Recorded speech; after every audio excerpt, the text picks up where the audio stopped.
Quem é Junji Ito e como ler?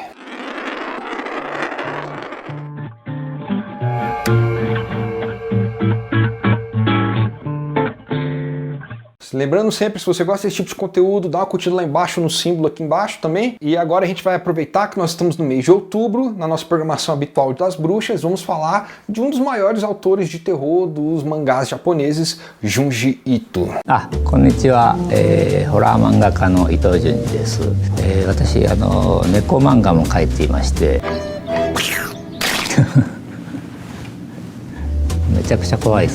Ele faz um terror muito parecido com H.P. Lovecraft por meio de três aspectos. Primeiro, o aspecto corporal. As histórias do Junji Ito normalmente acontecem no corpo de uma pessoa. É uma pessoa que está se transformando. Existe uma história muito interessante que é uma montanha em que abrem buracos e os buracos têm forma de corpo de gente, e quando as pessoas vão descobrir, eles vão percebendo que cada buraco lá corresponde perfeitamente ao corpo de alguma pessoa no planeta Terra.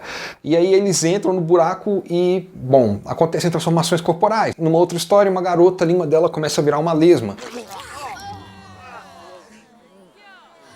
Uma das minhas favoritas, a cabeça de uma menina fica oco por dentro, quando você vai ver, está no formato de uma espiral e o olho dela começa a entrar para dentro dessa espiral. A outra forma de horror que ele usa é o psicológico. A pessoa está vendo a transformação corporal da outra pessoa, ela está passando pela transformação corporal, não é só o corpo dela que está se transformando, tem alguma coisa na cabeça dela. Normalmente as transformações corporais são reflexos de algum tipo de transformação no cérebro dela, na psique ou do transtorno que ela está passando. No caso da história da menina com a língua de lesma, por exemplo, grande parte do horror da história, primeiro, nunca acontece com ela, porque ela não é só uma garota qualquer que a língua dela tá virando uma lesma. Ela é uma garota introspectiva e que aparentemente está com depressão e que sofre algum tipo de repressão por parte dos pais. Depois tem o horror da amiga dela assistindo isso e não sendo capaz de lidar com isso, que é mais uma vez uma reflexão de como a pessoa com depressão acaba afastando outras pessoas que não querem estar lá por ela. E aí vem a terceira parte, a que mais parece com H.P. Lovecraft, que é o incompreensível, porque quando você lê uma história de Junji Ito, as coisas acontecem e elas terminam e você não sabe exatamente tudo o que aconteceu, você viu apenas aquele momento ali de uma coisa maior. Essa história da menina mesmo da lesma, a amiga dela vê, a história acaba e realmente ninguém sabe o que aconteceu, você só vê o resultado ali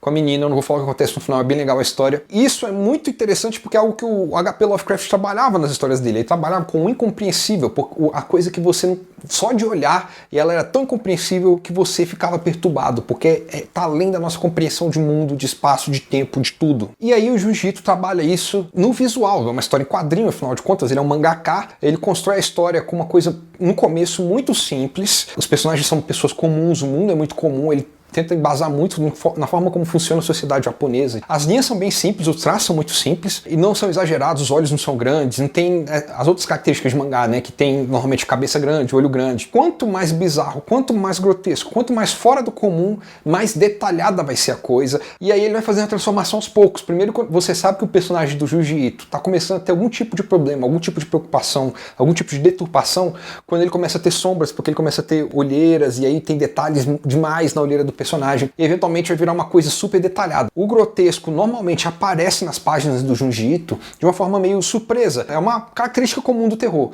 Você vai construindo a coisa esquisita, estranha que está acontecendo, e aí, de repente, tem uma entrega, digamos assim. E isso pode acontecer de várias formas. Pode ser só uma coisa horrível que acontece, pode ser um monstro que pegou uma pessoa, pode ser a revelação de um cadáver. Normalmente, em Hollywood, eles fazem muito susto, vai criando atenção, tem um susto, e aí tem aquele alívio depois do susto, porque o susto foi meio que o ápice do nosso terror. I can still hear that voice.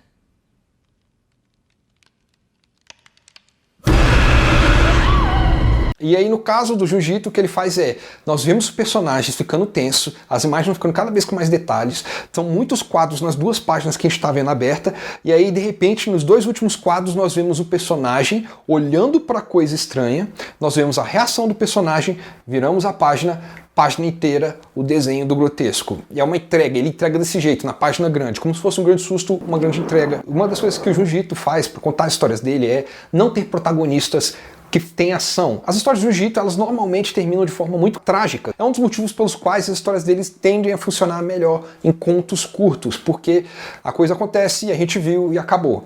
Os personagens do Jiu-Jitsu mesmo realmente nunca vêm a fazer coisas ou fazer diferença no que está acontecendo. Eles são protagonistas que estão testemunhando os eventos, porque a ideia do Jiu-Jitsu é, essa coisa esquisita aconteceu, ele fez o comentário social que ele queria na história, e aí nós seguimos adiante, e é por isso que tem que ser falado sobre os problemas sociais que o Jiu-Jitsu comenta nas histórias dele. Ele não tá fazendo uma puta crítica social foda, não.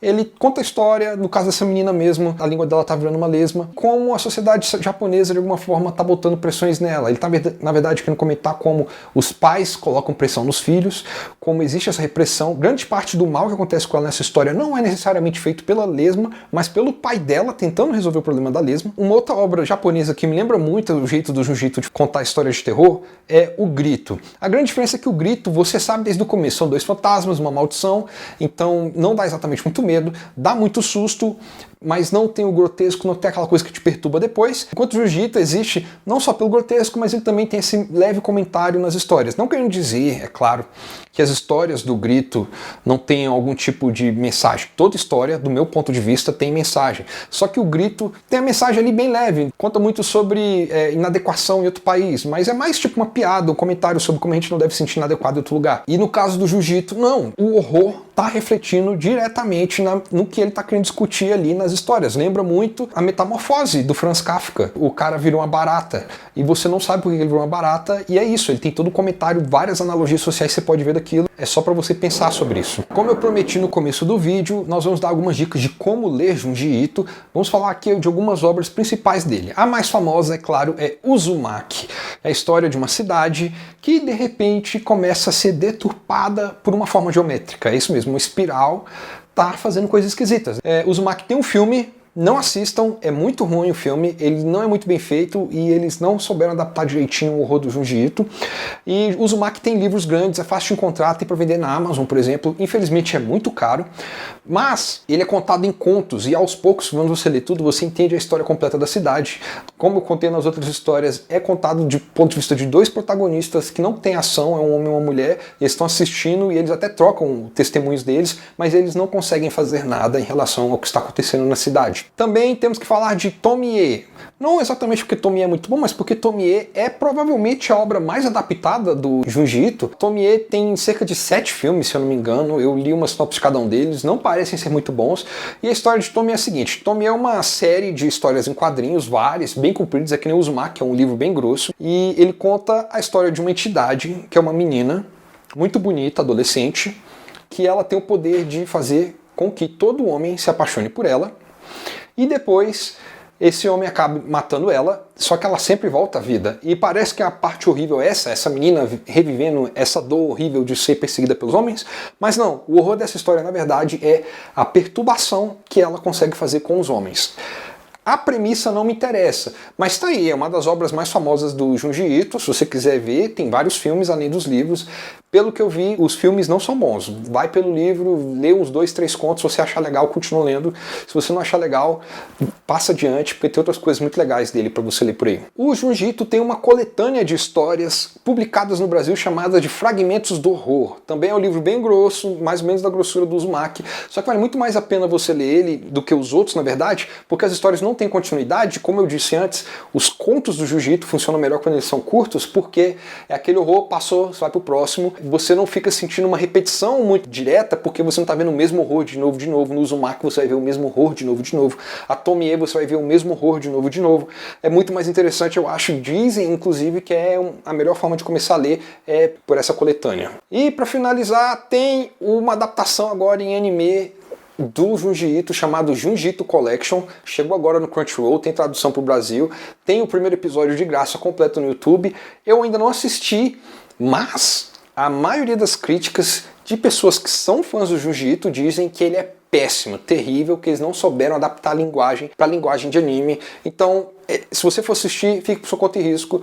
Eu recomendo melhor começar pelo mangá e depois ir pro anime. E aí, você já conhecia o Jiu-Jitsu? Tem alguma dica, alguma coisa que você acha que eu esqueci de falar, alguma história que eu devia ter falado aqui? Ficou curioso? Quer ler alguma coisa? Comenta abaixo. Você pode comentar também no nosso site, velhoonda.com, ou no nosso próprio Instagram. Curta, veja outros vídeos. Não se esqueça de tocar no sininho para receber notificações, porque na semana que vem nós vamos ter mais vídeos. Então, até lá. Muito obrigado.